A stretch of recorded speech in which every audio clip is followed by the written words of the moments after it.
Hello everyone, welcome back into this channel. So in this video I would like to show you the way how to remove emoji from your photo in second only with the CapCut application.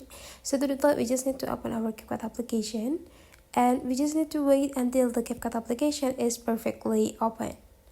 And whenever it's open, you just need to take a look on this top line.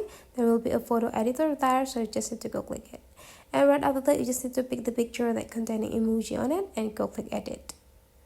And to remove the emoji, you just need to go click these shapes and choose the shapes that you want. Here I will have to use these circles, and before going click the done, you just need to go visit the style and go click this color picker. And the next thing we need to do is just drag the point until we found the specific part and specific color that we want to use for the shapes. And then we just need to drag the shapes in the top of the emoji on the picture. And now we just need to go click done.